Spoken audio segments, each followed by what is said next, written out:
Hello दोस्तों, मैं अभिषेक राव आपका हार्दिक स्वागत करता हूं हम अपने यूट्यूब चैनल पर। मेरा चल रहा है सेल, है ना। और सेल का आज लास्ट क्लास है, यानी आज के बाद आपको सेल से कहीं कोई समस्या नहीं होगा। और यदि आप अच्छे से पढ़े हैं, ध्यान से पढ़े हैं, तो आपको निश्चित तौर पर सेल में आपको जो है वो समस्या आने वाली नहीं है ना। कल जो हम बात किए थे कि जो सिंगल मेम्ब्रेन या डबल मेम्ब्रेन है ना, हम इस पर बात कर लिए थे कि जिसमें से हम पढ़े थे कि जो साइटोप्लाज्म होता है,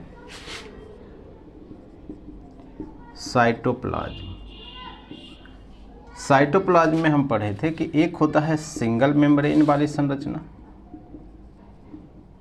एक होती है डबल मेम्ब्रेन वाली संरचना और एक होती है विदाउट मेम्ब्रेन वाली संरचना।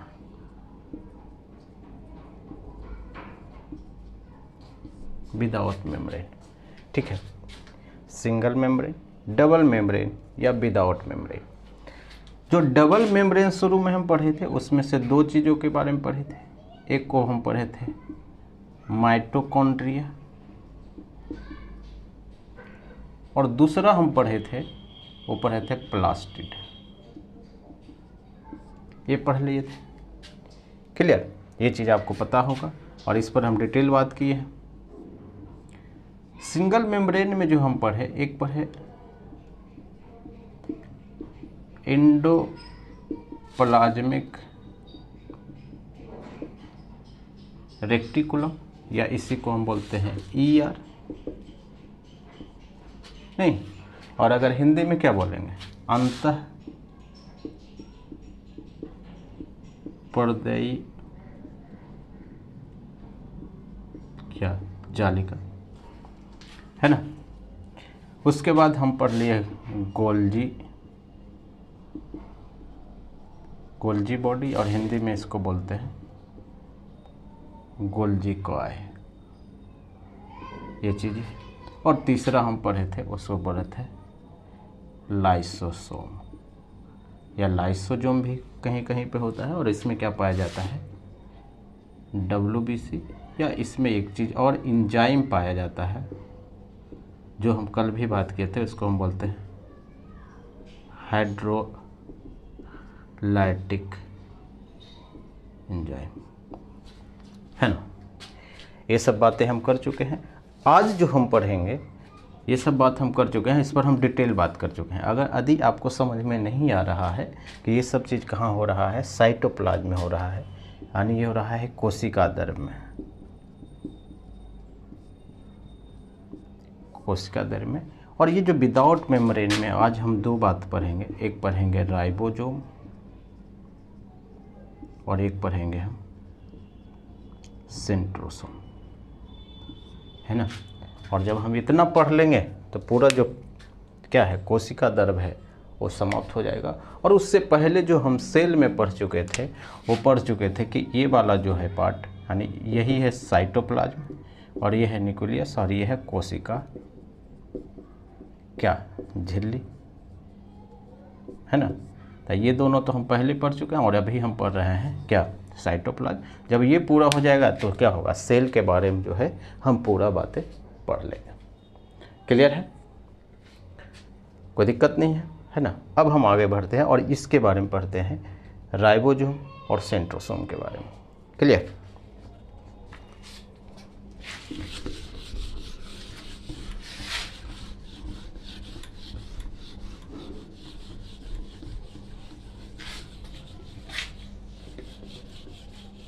बायोलॉजी हार्ड सिर्फ एक ही वजह से होता है क्योंकि इसमें जो नाम है वो थोड़ा सा लेंदी टाइप का होता है।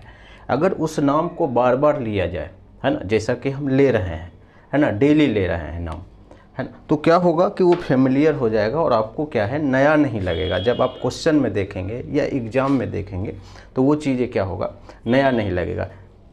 तो आपको क्या करना, आपको सिर्फ क्या करना है कि देख लेना है ना। एक नज़र आप सरसरी नज़र देखेंगे या आप रेगुलर भी वीडियो देखते रहते हैं तो आपको वो जो नाम है, जितने भी नाम है, वो चीज़ें क्या होगा कि दिमाग में वो चीज़ें आ जाएगा, सेट हो जाएगा। बस इतना ही करना है। और इसी वजह से बायोलॉजी हार्ड लगता है। यदि आप ये काम कर लेते हैं तो क्या होगा, हार्ड नहीं लगेगा। क्लियर। तो अब हम बात करेंगे, उसको हम बोलेंगे विदाउट मेम्ब्रेन, विदाउट मेम्ब्रेन या नो मेम्ब्रेन या नॉट मेम्ब्रेन, है ना। और इसमें हम पहला पढ़ेंगे, वो पढ़ेंगे राइबोसोम, है ना, या इसका नाम है राइबोसोम।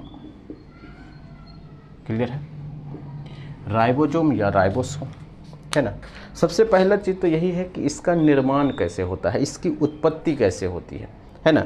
तो आपको हम पहले भी बात किए हैं कि क्या होता है कि जब हम इसकी उत्पत्ति की बात करते हैं, इस पर हम पहले भी बात कर चुके हैं, अगर आपको ध्यान नहीं होगा तो फिर से आप देख लीजिए। क्या होता है कि एक होता है डीएनए, डीएनए से बनता है आरएनए और आरएनए से बनता है प्रोटीन। यही है डीएनए, डीएनए से आरएनए और आरएनए से प्रोटीन। तो डीएनए से जो आरएनए के जो बनने का प्रोसेस है उसे हम बोलते हैं ट्रांसक्रिप्शन, ट्रांसक्रिप्शन। या आरएनए से जो प्रोटीन बनने की जो प्रोसेस है उसको हम बोलते हैं ट्रांसलेशन, यानी ट्रांसक्रिप्शन, और ये होता है ट्रांसलेशन। यानी अगर हिंदी में बोलेंगे तो इसका नाम है अनुलेखन और इसको हम बोलते हैं रूपांतरण। ये जो सारी बातें हैं ये हम कर चुके हैं। अब यहाँ पर आपको समझना है कि जो डीएनए से जो आरएनए का जो प्रोसेस है ये तो है क्या चीज़ है, ट्रांसक्रिप्शन है, ये बात आपको पता है। और जो आरएनए से जो प्रोटीन बनने का प्रोसेस है, क्योंकि आरएनए में पाया जाता है और वो पाया जाता है राइबोसोम, यानी प्रोटीन का निर्माण कौन करता है, वो करता है कौन, वो करता है राइबोसोम के साथ मिलकर आरएनए करता है, या आरएनए के साथ मिलकर कौन करता है, राइबोसोम करता है। अब दूसरी बात हम पढ़ेंगे कि इसका कार्य क्या है, राइबोसोम का क्या कार्य है। जैसा कि अभी हम बात किए कि इसकी उत्पत्ति तो हो गई किससे, आरएनए से, लेकिन अगर पूछेगा कि इसका जो कार्य है ना, इसका जो कार्य है वो क्या है, वो है प्रोटीन का संश्लेषण करना।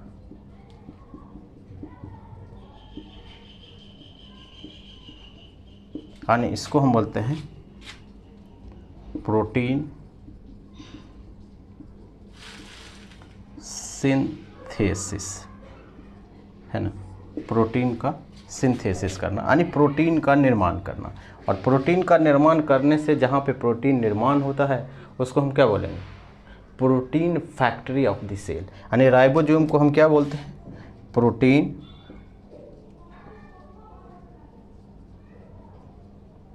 Factory of the cell. इतना बात तो आपको पता चल गया, है ना। यानी अगर हम उत्पत्ति की बात करेंगे तो डीएनए से आरएनए और आरएनए से प्रोटीन बनता है, और जो प्रोटीन का निर्माण होता है वो आरएनए के साथ कौन करता है, राइबोसोम करता है।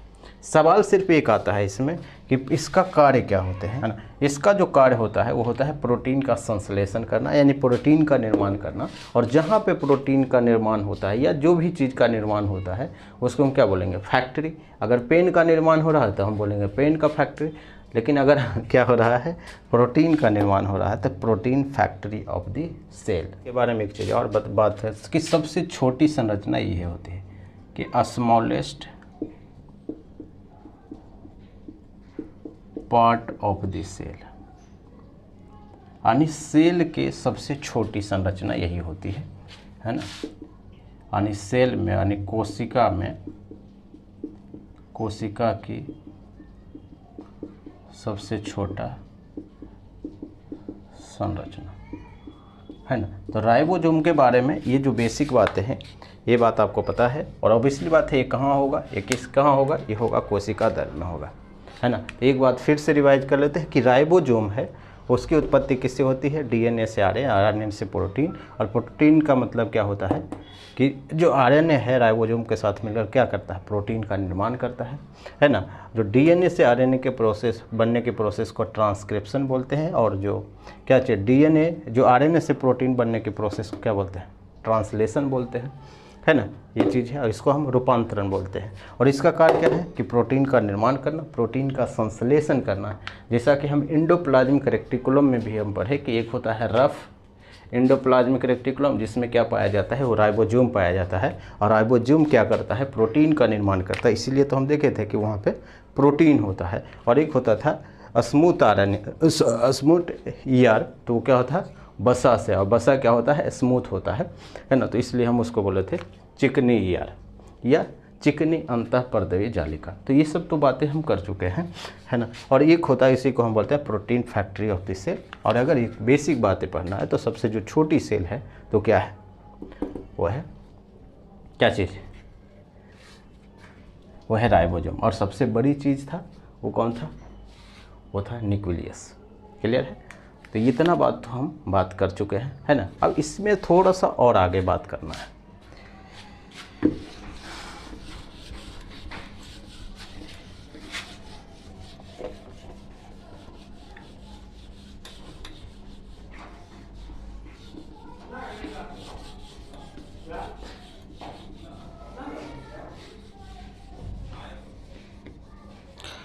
अगर राइबोसोम के बारे में कुछ बात और कर लें तो राइबोसोम जो होता है वो दोनों में होता है। दोनों का क्या मतलब है? दोनों का मतलब होता है कि ये प्लांट में भी होता है और किस में होता है? एनिमल में भी होता है, यानी पादप, और इसको हम बोलते हैं जंतु, है ना। पादप और जंतु क्या होता है? दोनों में होता है। अब राइबोसोम के टाइप पढ़ना है कि राइबोसोम 2 टाइप का होता है। अब यहाँ समझना है 2 टाइप्स। 2 टाइप्स का क्या मतलब है कि आपको हम पहले भी बात किए हैं कि जो हमारा जो शरीर है वो किससे मिलकर बना है? वो बना है कोशिका से मिलकर बना है, उस सेल से मिलकर बना है। कि अगर एक सेल से कोई चीज़ मिलकर बना है तो हम उसको बोलते हैं एक कोशिकीय जीव।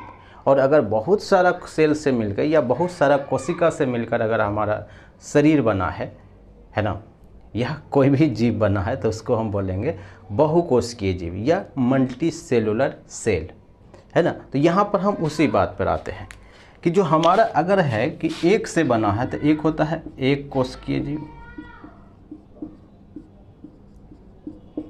और एक होता है बहुकोशिकीय जीव, है ना। और अगर इसमें और टेक्निकल में जाना है तो हम इसको बोलेंगे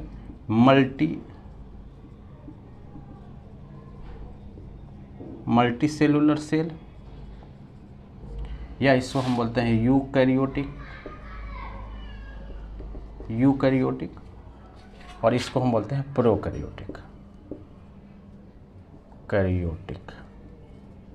प्रोकैरियोटिक यानी एक कोशिकीय जीव। इसमें प्रोटीन सिंथेसिस अलग होगा, अलग रेट से होगा, है ना। और इसमें प्रोटीन संश्लेषण क्या होगा? अलग रेट से होगा। प्रोटीन का निर्माण के बेसिकली यानी इसमें प्रोटीन का जो निर्माण होगा इस टाइप के जीव में क्या होगा? अलग टाइप का होगा, और इसमें अलग टाइप का होगा। तो जो ये जो निथरने का दर है यानी प्रोटीन संश्लेषण का दर है, उसका एक यूनिट होता है जिसको हम बोलते हैं सेडिमेंटेशन दर। यानी जिस दर से ये होता है उसको हम क्या बोलते हैं? Sedimentation rate. यानी इस सेडिमेंटेशन का मतलब होता है निथरने का दर। निथरने का मतलब क्या है कि प्रोटीन का जो है ना निर्माण, प्रोटीन सिंथेसिस का जो दर है उसी को हम बोलते हैं सेडिमेंटेशन रेट या निथरने का दर, है ना। और इसका नाम है स्वेडबर्ग्स यूनिट, है ना, यानी स्वेडबर्ग्स यूनिट, है ना। इसके और इससे क्या होता है? स्वेडबर्ग से कि ये जो निथरने का दर है वो पता चलता है, और इसका मतलब होता है कि प्रोटीन का निर्माण है कौन कितना तेज़ी से करता है ना। उसमें हम पढ़े प्रोकैरियोटिक जीव और एक होता है यूकैरियोटिक जीव। ये चीज़ें आपको पता है ना। ऐसा नहीं है कि ये चीज़ें नया है। अब होता क्या है कि जब हम बहुकोशिका की बात करेंगे, बहुकोशिका का क्या मतलब है कि जिसमें एक से ज़्यादा सेल होता है। तो इसका मतलब ये होता है कि जैसे इसमें इस टाइप से होता है कि ये है और फिर ये है, क्लियर। और ये होता है 40 यस बोलते हैं क्योंकि यस से ही सूचित होता है, और इसको बोलते हैं 60 यस नीचे वाले को, है ना। और ये दोनों मिल के होता है, उसको हम बोलते हैं 80 यस। कौन सा यस? 80 यस। अब आपको मैथ नहीं लगाना है कि 40 और 60 क्या है, 60 है। तो इसलिए 80 यस होता है बहुकोशिकीय जीव में क्या चीज़? निथरने का दर, यानी सेडिमेंटेशन रेट, है ना। और सेडिमेंटेशन रेट किस हिसाब से मापते हैं हम? स्वेडबर्ग्स यूनिट से, क्लियर है। ये चीज़ बुक में भी होगा। तो ये इसमें तो आ गया, और आपको क्या है कि बाकी सब इसमें आ जाएगा कि जितना भी क्या है बहुकोशिकीय जीव है। लेकिन इसमें क्या होता है, इसमें होता है इस टाइप से, है ना। और इसमें होता है, ये होता है 30 यस, और ये होता है 50 यस। तो ये दोनों मिल के कितना होता है? ये होता है 70 यस, है ना। ये 70 यस होता है ना। यही है इसमें। और इसमें क्या आएगा एग्जाम्पल का, आप इसमें आएगा कुछ बैक्टीरिया आ जाएगा, है ना, कुछ जीवाणु आ जाएंगे, कुछ ब्लू ग्रीन अर्गी आएगा, नील हरित शैवाल। यानी आपको ये चीज़ नहीं याद रखना, आपको सिर्फ एक ये याद रखना कि जो एक कोशिकीय जीव है वो जो सारा चीज़ है वो आ जाएगा। तब कि हम पहले भी बताए हैं कि ये दोनों में होता है, प्लांट में भी होता है और एनिमल में भी होता है ना, ये चीज़ें। तो ये बात तो आपको पता चल गया। मान लो माइकोप्लाज्म हम किसको बोलते थे? आपको याद है कि जो बैक्टीरिया की जो सबसे छोटी जीव है ब्रह्मांड में, वो कौन सा है? वो माइकोप्लाज्म है। और माइकोप्लाज्म क्या है? वो क्या है? एक कोशिकीय जीव है, क्लियर है। इतना बात आपको समझ में आया कि जो राइबोसोम होता है वो 2 टाइप का होता है, और उसको हम किससे नापते हैं? उसको नापते हैं स्वेडबर्ग्स यूनिट को, है ना। और इससे क्या मापा जाता है? निथरने का दर। और निथरने का दर का मतलब होगा कि कौन कितना, है ना, स्पीड से क्या करता है? प्रोटीन का निर्माण करता है, सिंथेसिस करता है। उसमें से हम देखें एक कोशिकीय जीव और बहुकोशिकीय जीव। और बहुकोशिकीय जीव में देखें क्या 40 यस और 60 यस, ये क्या होता है 80 यस। हम इसमें ज़्यादा डिटेल में नहीं जाएंगे क्योंकि सवाल इतना ही पूछता है ना। और इसमें जो होता है, एक होता है क्या, एक कोशिकीय जीव या प्रोकैरियोटिक जीव में क्या होता है 30 और 50 और ये 70 यस। और उसमें कुछ एग्जाम्पल है जो आपको पता होना चाहिए, है ना। बैक्टीरिया, नील हरित शैवाल, जिसको हम ब्लू ग्रीन अलगी भी बोलते हैं, है ना। इसको हम लिख भी देते हैं, क्या चीज़ होता है? उसको बोलते हैं ब्लू ग्रीन अलगी, है ना। तो ब्लू ग्रीन अलगी भी बोलते हैं या माइकोप्लाज्म बोलते हैं, है ना। तो ये जो पूरा है वो पूरा क्या है? वो है राइबोसोम, है ना। तो ये बात तो आपको पता चल गया। अब जो हम पढ़ेंगे वो पढ़ेंगे सेंट्रोसोम के बारे में, क्लियर।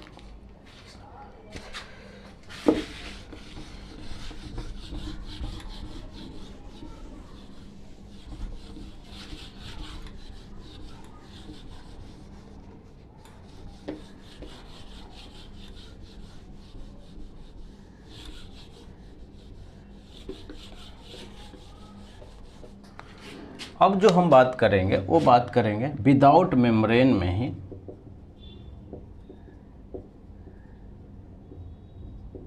मेम्ब्रेन का मतलब है कि बिना झिल्ली के, है ना,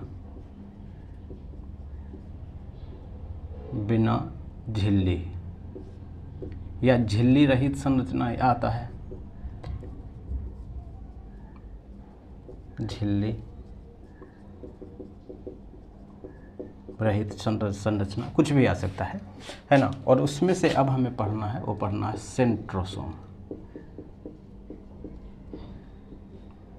और इसको हम बोलते हैं तारककाय। सेंट्रोसोम और तारककाय, ये होता कैसे है आप थोड़ा सा समझिए। ये इस टाइप से होता है, ये है, मान लेते हैं कि ये न्यूक्लियस है, और न्यूक्लियस के ये जो झिल्ली के ऊपर इस टाइप से ये ट्यूब टाइप का पाया जाता है ना। इस टाइप से पूरा होता है, ये ट्यूब जैसा होता है, इसी को हम बोलते हैं तारक। यानी बहुत सारा चीज़ को अगर हम जोड़ेंगे, अगर सिर्फ एक ही पाइप को तो बहुत पतली पाइप हो जाती है ना। इसी को हम बोलते हैं ट्यूबुलिन बोलते हैं या माइक्रोट्यूबल्स। माइक्रोट्यूबल्स क्योंकि बहुत छोटा होता है, लेकिन अगर हम 2-3 गो को मिला देते हैं तो इसको हम बोलते हैं क्या, सेंट्रोसोम। सेंट्रोसोम यानी इसको हम बोलेंगे तारक है ना। ये चीज़ है। और ये ऑब्वियसली बात कहाँ होगा, ये कहाँ होगा, ये होगा कोशिका दर में या साइटोप्लाज्म में होगा, है ना। एक जो चीज़ तो ये है, ये जो तारक का होता है इसकी उत्पत्ति क्या चीज़ से होती है ना, यानी इसका निर्माण कैसे होती है। तो इसका जो निर्माण है उसको बोलते हैं ट्यूबुलिन प्रोटीन से होती है। किससे होती है, ट्यूबुलिन प्रोटीन से होती है। क्लियर है, यानी इसका निर्माण किससे होती है, ट्यूबुलिन प्रोटीन से होती है ना।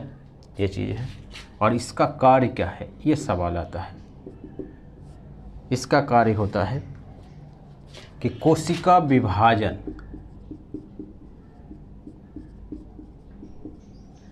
विभाजन के समय गुणसूत्रों को बांटता है। यानी कोशिका विभाजन कौन करता है, किसकी वजह से होता है, गुणसूत्र के क्रोमोसोम की वजह से। तो वो जो क्रोमोसोम को बांटता है ना, वो जो गुणसूत्र को बांटता है, वो जो गुणसूत्र कौन सा गुणसूत्र आगे जाएगा, डिवाइड में जाएगा, कौन सा नहीं जाएगा, वो कौन करता है, वो यही करता है, वो सेंट्रोसोम करता है ना। ये चीज़ें है। और जितना ज़्यादा गुणसूत्र होगा उतना नई कोशिका बनेगी। इसलिए हम लोग पढ़ते हैं कि जो न्यूरॉन होता है, जो दिमाग की कोशिका होती है, उसमें क्या होता है, उसमें जो कोशिका विभाजन है वो क्या होता है, वो नहीं के बराबर। कोशिका विभाजन नहीं का मतलब होता है कि जो नई कोशिका है वो नहीं बनता है। अगर ये डिस्ट्रॉय हो जाए तो क्या होगा, नया नहीं बनेगा, है ना। क्यों नहीं बनेगा, क्योंकि वहाँ पे क्या होता है, सेंट्रोसोम जो है वो बहुत कम पाया जाता है ना। जैसे लीवर है, तो लीवर अगर डिस्ट्रॉय अगर हो भी जाता है तो इतना तेज़ी से फिर से रिबाउंड होता है, क्योंकि कोशिका विभाजन होता है तो एक नई कोशिका बनता है तेज़ी से, क्योंकि सबसे ज़्यादा वहाँ पे सेंट्रोसोम पाया जाता है ना। तारक काय पाया जाता है ना। तो इसके लिए बस इतना ही काफ़ी है ना। ये बात आपको पता होना चाहिए कि इसका जो निर्माण है ट्यूबुलिन प्रोटीन से होती है, और इसका जो कार्य है वो कोशिका विभाजन के समय जो क्रोमोसोम है, जो गुणसूत्र है, उसको बांटता है ना। और सेंट्रोसोम क्या होता है, जब हम एक ही साथ बहुत सा ट्यूब को मिलाएंगे तो उसको बोलेंगे सेंट्रोसोम, एक को है तो इसको बोलेंगे माइक्रोट्यूबल्स। क्लियर है, ये चीज़ें हैं। तो ये पूरा है वो क्या है, ये पूरा है सेल। एक शब्द और आता है जिसको हम बोलते हैं रीतिका, वैक्यूल्स, है ना। तो ये भी आपको पता हो जाना चाहिए, क्योंकि कभी कभी आपको ऑप्शन में ये फंसा सकता है।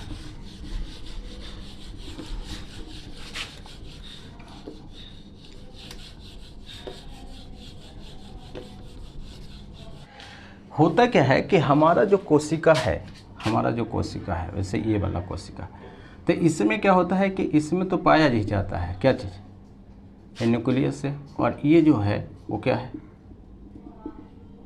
ये है कोशिका द्रव। और कोशिका द्रव के ये जो बीच में होता है वो होता है खाली जगह, है ना। इस टाइप से खाली जगह होता है, कुछ ऋत्विक होता है, कुछ इम्पटी पार्ट होता है ना। और अगर पादप है तो उसमें बड़ा होता है, लेकिन जंतु में क्या होता है, जंतु में छोटा होता है, लेकिन पादप में क्या होता है, पादप में बड़ा होता है ना। अगर मान लें कि ये है तो इसमें मान लेते हैं इस टाइप से होता है, बड़ा होता है। ये अगर पादप का है ना। यानी कोशिका में क्या होता है, खाली जगह होता है, खाली जगह होता है ना। और इसी खाली जगह को हम बोलते हैं ऋतिकाएँ, है ना। रिक्त स्थानों की पूर्ति करें, क्या होता है, खाली होता है, इम्पटी होता है, फिल इन द ब्लैंक्स होता है ना। वहाँ पे कुछ चीज़ें भरना होता है। अब यही चीज़ है कि ये जो ऋतिका होती है कोशिका में, ये जो खाली जगह होता है, इसका क्या कार्य है। सबसे पहले जो ये जो ऋतिकाएँ होती है ये क्या है, तो इसको हम बोलते हैं, इसको क्या बोलते हैं, इसको बोलते हैं वैक्यूल्स, वैक्यूल्स। या इसी को अगर हिंदी में बोलें ऋतिकाएँ, है ना, और ये क्या होता है, खाली जगह, यानी इसको बोलते हैं इम्पटी होता है, इम्पटी होते हैं, है ना। एक तो ये है, और ये जो खाली जगह है और इसके चारों ओर क्या होता है, झिल्ली पाई जाती है, यानी जैसे झिल्ली होता है ना, ऑब्वियसली बात है ये होगा चारों तरफ, है ना। यहाँ पे मान लेते हैं कि इसमें ये वाला झिल्ली होगा क्योंकि बाहर ही झिल्ली होती है, ये झिल्ली होती है, और ये जो झिल्ली होती है इसी को बोलते हैं हम रसधानी। क्या होती है, यानी ये जो झिल्ली होती है, झिल्ली रूपी जो संरचना होती है, यानी ये जो झिल्ली है किसमें, खाली जगह में, उसी को हम बोलते हैं टोनोप्लास्ट। यानी रसधानी की झिल्ली को क्या बोलते हैं, टोनोप्लास्ट। और इसमें क्या होता है, और इसी को हम बोलते हैं, क्या बोलते हैं, इसकी को बोलते हैं हम रसधानी, रसधानी बोलते हैं, क्योंकि रस अंदर भरा होता है, पानी होता है, और क्या होता है उसमें, पानी होता है, और क्या होता है इसमें होता है कार्बनिक यौगिक। कार्बनिक का मतलब है कि ग्लूकोज होता है, फ्रक्टोज होता है। यानी जो ये जो खाली जगह है वो क्यों है, अब ये चीज़ सवाल आता है कि ये क्यों है। वो इसलिए है क्योंकि ये जो खाली जगह है इसमें कुछ क्या पाया जाता है, कुछ न्यूट्रिएंट पाया जाता है, न्यूट्रिएंट यानी पोषक तत्व। किसके लिए, कोशिका के लिए। और ये जो तब ये यूज किया जाता है जब इमरजेंसी कंडीशन हो,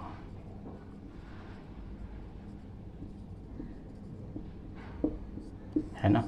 यानी बेसिकली ये होता है कि अपना जो एनर्जी है कोशिका वो बचा के रखता है किस में, यही जो खाली जगह है उसमें। और पादप में ये बड़ा होता है और ये क्या होता है, जंतु में छोटा होता है ना। और वो क्या होता है, पोषक तत्व है, पानी है ना। जब इमरजेंसी कंडीशन में जब आपको मिल नहीं रहा होगा तो कोशिका जो है वो इसका यूज कर लेता है, किसका, जो रसधानी में जो चीज़ें बचा हुआ है वो वैक्यूल्स में, रितिकाएँ में, है ना। और उसकी झिल्ली को हम बोलते हैं टोनोप्लास्ट। ठीक है, तो ये है। और ऑब्वियसली बात है, जैसा कि हम बात किए कि जंतु में, यहाँ पर लिख ही देते हैं कि जंतु में क्या होता है, ये छोटा होता है, और जो पादप होता है उसमें रसधानी क्या है, या जो रितिकाएँ होती है वो क्या होती है, बड़ा। क्या चीज़ में, रितिकाएँ में, रिति